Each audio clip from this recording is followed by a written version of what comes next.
ETF index mutual funds నేర్చుకుని stock మార్కెట్లో రాణించాలనుకుంటున్నారా? వెంటనే ఈ నెంబర్కి కాల్ చేయండి.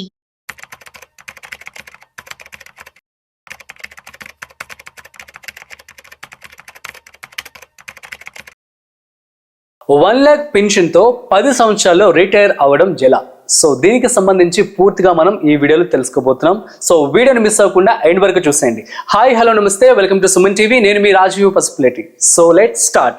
అయితే దీనికి సంబంధించి పూర్తి సమాచారం అంతా చెప్పడానికి qualified personal finance professional Ramesh Pasupuleti గారు ఉన్నారు. సో వారి మాటలోనే అడిగి తెలుసుకుందాం. సో హాయ్ సార్, నమస్తే. నమస్తే సార్, ఎలా ఉన్నారు? ఫైన్ అండి, thank you. Yeah, so question విన్నారు కదా, 10 సంవత్సరాల్లోనే రిటైర్ అవ్వడం ఎలా? At the same time pension కూడా 1,00,000 కావాలి. సో ఎట్లా ప్లాన్ చేసుకుంటే బెటర్? డెఫినెట్గా ఇప్పుడు బాగా ఫేమస్ అయిన పదం ఏంటంటే fire, financial independence and retire early. తొందరగా రిటైర్ అయిపోండి. ఇప్పుడు చాలా మందికి ఓపిక లేదు. మనకి ఐటీ పీపుల్ కానివ్వండి, సో ఎవరైనా కానీ బిజినెస్ పీపుల్ కానివ్వండి, ఎక్కువ కాలం పనిచేయాలనుకోవట్లేదు. అవును, ఒక 10 years లోనే రిటైర్ అయిపోవాలి. ఎందుకంటే ఇప్పుడున్న టెన్షన్స్ కానీ ప్రెషర్స్ కానీ తట్టుకోకుండా మనం ఒకటి 1,00,000 పెన్షన్ వచ్చేలా చూసుకొని ఒక ఫండ్ తయారు చేసుకొని ఒక 1,00,000 పెన్షన్ వస్తే హ్యాపీ రిటైర్ అయిపోవచ్చు. సో 1,00,000 వచ్చింది అనుకోండి, మనకి ఇంకేం అవసరాలు ఉండవు. రిటైర్ అయిన తర్వాత ఈఎంఐలు కూడా పెద్ద ఏముండవు. అవును. సో 1,00,000 తో హ్యాపీగా పీస్ఫుల్ లైఫ్ ని గడపచ్చు. దానికోసం ఏంటంటే ఒక 10 years ప్లాన్ చేసుకోవాలి. ఒక 10 years ఏంటంటే మనం ఎస్ఐపి ద్వారా మ్యూచువల్ ఫండ్ లో కొద్దిగా మనం ఏంటంటే ఇక్కడ కొంచెం సాక్రిఫైస్ చేసుకోవాలి. ఎక్కువ మోతాదులో ఇన్వెస్ట్మెంట్ చేయాల్సి, కొద్దిగా అగ్రెసివ్ గా ఇన్వెస్ట్ చేయాలి. ఎందుకంటే టైం తక్కువ ఉంది కాబట్టి. 10 years వరకే ఉంది కాబట్టి.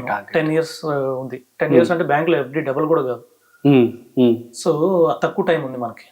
సో అందుకని చెప్పేది కొద్దిగా అగ్రెసివ్ ఇన్వెస్ట్ చేయాలి. ఈ 10 ఏళ్ల పాటు కొద్దిగా ఖర్చులు కూడా తగ్గించుకోవాలి. కొద్దిగా డిసిప్లైన్ లైఫ్ గడపాలి. అప్పుడే మనం ఫైర్ కాన్సెప్ట్ లోకి వెళ్తాం. ఓకే. రిటైర్ ఎర్లీగా ఫైనాన్షియల్ ఫ్రీడమ్ గా మనం హ్యాపీగా రిటైర్ అవ్వచ్చు. ఓకే. దీనికి మనం 89,000 రూపీస్ పర్ మంత్ ఎస్ఐపి రూపంలో స్టార్ట్ చేసుకోవాలి. 89,000 రూపీస్. ఇప్పుడు సపోజ్ అందరికి 2 పిల్లలు ఉంటారు ఇండియాలో. అవును. సో యావరేజ్ 2 పిల్లలు ఉన్నారు అనుకోండి, 3 ఉన్నారు అనుకోవాలి. ఓకే. మూడోది ఏంటంటే ఎస్ఐపి. సో ఎందుకంటే రేపు ఇద్దరు మనల్ని చూసినా చూడపోయినా, సో వాళ్ళు ఎక్కడైనా యూఎస్కి వెళ్ళిపోవచ్చు, వేరే countries. What a comparison. So వాళ్ళు మనం చూసినా చూడకపోయినా మూడో చైల్డ్ మాత్రం కంపల్సరీ చూస్తాడు. ఇది ఫైనాన్షియల్ అసెట్ మనమే బిల్డ్ చేస్తున్నాం. సో కాకపోతే ఒక 10 years మనం అయితే మన చిన్నపిల్లల్ని ఎట్లయితే మనం 25 years మనం గ్రో చేస్తున్నాము, ఇక్కడ ఒక 10 years ఈ ఫండ్ కూడా గ్రో చేసుకోవాలి. ఒక చైల్డ్ ని గ్రో చేసినట్టు ఒక 10 years గ్రో చేయాలి. 10 years అంటే 89,000 rupees, 12% rate of return. Okay. So comfortable funds లో, తక్కువ రిస్క్ ఫండ్స్ లో పెట్టుకున్నా కూడా 12% రేట్ ఆఫ్ రిటర్న్ ఎక్స్పెక్ట్ చేసినా కూడా 2 crores 10 years కి 2 crores ఫండ్ అవుతుంది. ఓకే. 10 years తర్వాత ఏమవుతుందంటే దాని మీద మంత్లీ 0.5% విత్డ్రా చేసుకోవచ్చు. ఎస్డబ్ల్యూపీ కింద మనం 0.5% మంత్లీ, అంటే ఇయర్ కి 6%. అంటే 2 crores మీద 0.5% అంటే 1,00,000 per month. అవును, అవును. లైఫ్ లాంగ్ తీసుకోవచ్చు. ఓకే. మన ఫండ్ కూడా గ్రో అవుతూనే ఉంటుంది. ఎందుకంటే మనం ఏం చేస్తున్నాం, 12% రేట్ ఆఫ్ రిస్క్ కూడా మనం 6% విత్డ్రా చేస్తున్నాం. ఇంకో 6% మనం అక్కడ 6% ఏం చేస్తాం, గ్రోత్ కి వదిలిపెట్టేస్తున్నాం. అవును, లైఫ్ లాంగ్. ఈ 2 crores కూడా పెరుగుతూ ఉంటుంది. 4 crores అవుతుంది, 8 crores అవుతుంది, 10 crores అవుతుంది. మనకైనా ఫ్యూచర్ లో మెడికల్ ఎమర్జెన్సీ కావాలన్నా కూడా అందులో విత్డ్రా చేయొచ్చు. అవును. సరే, ఫ్యూచర్ లో 10 years తర్వాత మనం ఏమైనా హౌస్ కావాలన్నా కూడా అందులో విత్డ్రా చేయొచ్చు. చిల్డ్రన్ కి ఏమైనా ఇవ్వాలన్నా కూడా అందులో విత్డ్రా చేయొచ్చు. ఓకే. ఏమైనా చారిటీకి ఇవ్వాలన్నా కూడా అందులో విత్డ్రా చేయొచ్చు. మనం స్టిల్ మనం 1,00,000 per month తీసుకోవచ్చు. ఓకే. ఎన్ని రోజులు తీసుకోవచ్చు అంటే లైఫ్ లాంగ్ తీసుకోవచ్చు. ఓకే. మళ్ళీ 2 పిల్లలు కూడా చెరువుగా 5 కోట్లు ఇవ్వచ్చు.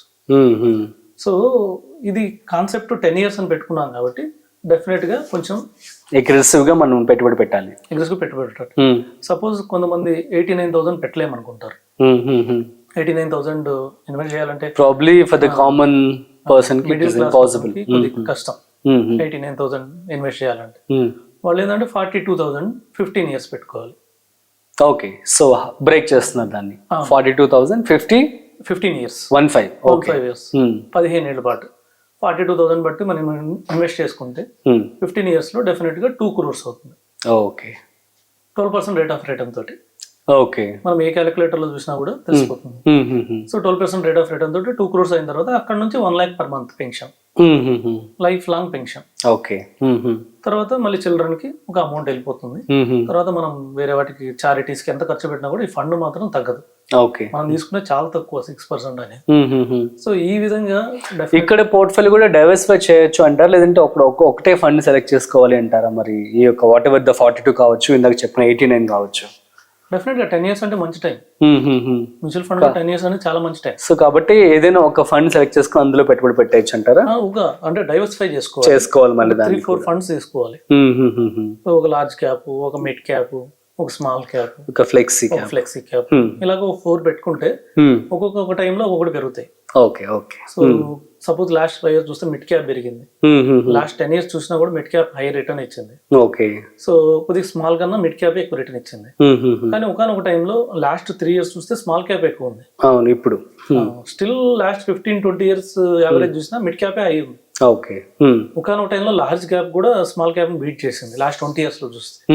అలాగే ఒక్కొక్క టైంలో ఒక్కొక్క క్యాప్ పెరుగుతుంది, మార్కెట్ క్యాప్ పెరుగుతుంది. మార్కెట్ పడినా కూడా లార్జ్ క్యాప్ పడదు. అవును.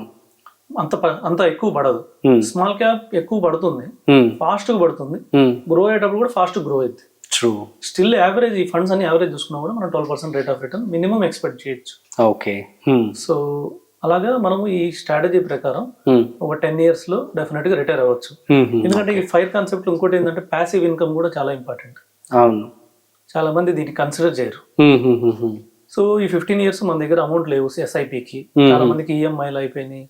సో శాలరీ సరిపోవట్లేదు, శాలరీ కన్నా ఎక్కువ ఈఎంఐలు ఉన్నాయి, అలాంటి వాళ్ళు కూడా ఉన్నారు. వాళ్ళు కొంచెం ప్యాసివ్ ఇన్కమ్ మీద వర్క్ చేయొచ్చు. ఓకే. అవును. అవును. సో ప్యాసివ్ ఇన్కమ్ అనేది ఒక పెద్ద మ్యాజిక్. అది సపోజ్ అంటే ఇంత సంపాదిస్తారని కాదు, మనం 1 lakh per month ప్యాసివ్ సంపాదిస్తే సో ఆల్మోస్ట్ 30 years కి 3.6 crores మనం సంపాదిస్తాం. 30 years కానీ ప్యాసివ్ ఇన్కమ్ ఉంటే 1 lakh per month మనం 3.6 crores మనం సంపాదిస్తాం ప్యాసివ్. తర్వాత ఏమైంది, 12% రేట్ ఆఫ్ రిటర్న్ తో అది 15.4 crores అవుతుంది. సపోజ్ మనం 10,000 సంపాదించాం అనుకోండి, ప్యాసివ్ ఇన్కమ్ 10,000 సంపాదించాం అంటే మనం 36 lakhs 30 years లో 36 lakhs మనం సేవ్ చేసినట్టు, అడిషనల్ సేవ్ చేసినట్టు.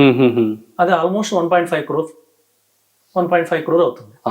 సో అంటే మనకు కొద్దిగా రిటైర్మెంట్ ఫండ్ అట్లీస్ట్ దీనికోసం ఏం చేయాలంటే మనం కొంచెం అగ్రెసివ్ ఇన్వెస్ట్ చేయాలి. కొద్దిగా ప్యాసివ్ ఇన్కమ్ మీద కూడా మనం దృష్టి పెట్టాలి. అంటే ఒకటే ఇన్కమ్ మీద మనం ఎప్పుడు ఆధారపడకుండా సో కొద్దిగా ఎక్స్ట్రా టైంలో కొద్దిగా మన స్కిల్స్ ద్వారా కొద్దిగా ఎక్స్ట్రా ఇన్కమ్ ఈ 10,000 మనం సంపాదించాం, దీన్ని మళ్ళీ మ్యూచువల్ ఫండ్ లో ఇన్వెస్ట్ చేయాలి. అప్పుడు మన రిటైర్మెంట్ ఎర్లీగా అవుతుంది. సో ఈ విధంగా ఈ రోజుల్లో ఫైర్ అనేది పాపులర్ అవుతుంది.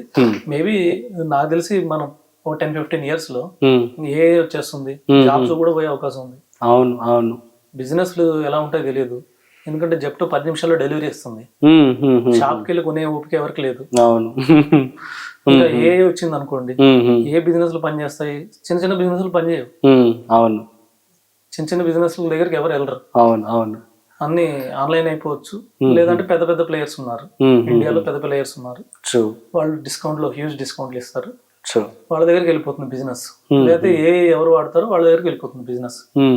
సో దానికోసం మనం తొందరగా రిటైర్ అవ్వాలంటే కొద్దిగా అగ్రెసివ్ ఇన్వెస్ట్ చేసుకుని, కొద్దిగా ఎక్కువ ఇన్వెస్ట్ చేసుకుని తొందరగా రిటైర్ అయ్యి ఆ ఫండ్ ద్వారా మనం ఇన్కమ్ స్టార్ట్ చేసుకుంటే బెటర్. ఇంకే గొడవ ఉండదు, ఏం వచ్చిన అడ్వాన్స్ టెక్నాలజీస్ వస్తే మనకి ఏం ప్రాబ్లం ఉండదు. సో ఆ విధంగా ప్లాన్ చేస్తాం. Super sir, thank you so much. So guys, అర్థమైంది కదా, ఈ విధంగా కనుక మీరు ప్లాన్ చేసుకున్నట్లయితే సో అంటే మంత్లీ వచ్చేసి 89,000 పెట్టుబడి పెడితే 10 ఏళ్లలోనే మీరు రిటైర్డ్ అయిపోవచ్చు. అట్ ది సేమ్ టైం మీరు కనుక అంత పెట్టుబడి పెట్టుకోలేకపోతే 42,000 రూపాయలతో మీరు పెట్టుబడి చేస్తున్నట్లయితే సో 15 ఏళ్ళకి కొంచెం పొడిగించి సో అప్పుడు మీరు రిటైర్డ్ అవ్వచ్చు అనమాట. సో ఈ విధంగా తెలివిగా ప్లాన్ చేసుకోండి, ఎందుకంటే ఇది ఒక మంచి ఇన్కమ్. సో కళ్ళ ముందే మనకు కనిపిస్తుంది కాబట్టి సో మంచిగా రీసెర్చ్ చేసి పెట్టుబడి పెట్టుకోండి. So that's it. సో మరొక ఇంట్రెస్టింగ్ కాంటెంట్తో మళ్ళీ కలుద్దాం. అంతవరకు చూస్తూనే ఉండండి సుమన్ టీవీ.